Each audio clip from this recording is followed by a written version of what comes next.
Hi hello ನಮಸ್ಕಾರ. ನಾನು ನಿಮ್ಮ ರವಿ ಮಡಿಕೇರಿ ಮಾತಾಡ್ತಾ ಇದ್ದೀನಿ. ಈ 100 ಡೇಸ್ ಚಾಲೆಂಜ್ನ ಡೇ 17 ಅಲ್ಲಿ ನಾವಿದ್ದೀವಿ. ಈ ಲಾಸ್ಟ್ 16 ಡೇಸ್ ಅಲ್ಲಿ ನಿಮ್ಮ ಒಂದು ಸಪೋರ್ಟ್ ಆಗಿರ್ಬೋದು, ಕಮೆಂಟ್ಸ್ ಆಗಿರ್ಬೋದು, ನನಗೆ ತುಂಬಾ ಅಂದ್ರೆ ತುಂಬಾ ಮೋಟಿವೇಟ್ ಮಾಡಿದೆ. ಶೋರೂಮಲ್ಲೇ ಇದ್ದೀನಿ ಸ್ಯಾಟರ್ಡೆ ಆಗಿದ್ದರಿಂದ.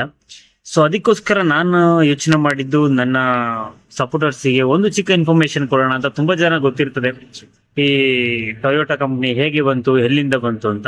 ಟೊಯೋಟಾ ಕಂಪನಿ ಬಂದು ಜಾಪನೀಸ್ ಕಂಪನಿ 1937 ಆಗಸ್ಟ್ 28ಗೆ ಕಂಪನಿನ ಸ್ಥಾಪನೆ ಮಾಡ್ತಾರೆ. ಇದನ್ನ ಸ್ಥಾಪನೆ ಮಾಡಿದವ್ರು ಬಂದು ಕಿಚಿರೋ ಟೊಯೋಡಾ ಅಂತ. ಟೊಯೋಡಾ ಬಂದು ಅವರ ಫ್ಯಾಮಿಲಿ ನೇಮು. ತದನಂತರ ಅದು ಟೊಯೋಟಾ ಅಂತ ಚೇಂಜ್ ಆಗ್ತದೆ.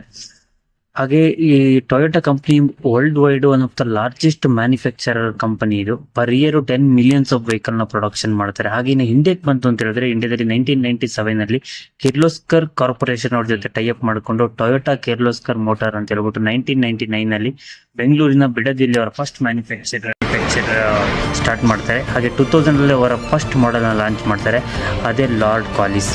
ಅದಾದ ನಂತರ 2002 ಅಲ್ಲಿ ಕ್ಯಾಮ್ರಿ, 2003 ಅಲ್ಲಿ ಕೊರೋಲಾ, 2005 ಅಲ್ಲಿ ಇನೋವಾ, ಹಾಗೆ 2007 ಅಲ್ಲಿ ಫಾರ್ಚುನರ್. ಹಾಗೆ ನಿಮಗೆ ಯಾವುದು ಈ ಟೊಯೋಟಾದಲ್ಲಿ ಫೇವ್ರೇಟ್ ಮಾಡೆಲ್ ಅಂತ ಹೇಳ್ಬಿಟ್ಟು ಕಮೆಂಟ್ ಮುಖಾಂತರ ತಿಳಿಸಿ. ಗ್ಲೋಬಲ್ ಮಾರ್ಕೆಟಲ್ಲಿ ನಂದು ಸುಪ್ರಾ MK4 ಆ್ಯಂಡ್ ಇಂಡಿಯನ್ ಮಾರ್ಕೆಟಲ್ಲಿ ಹೈಲೆಕ್ಸ್.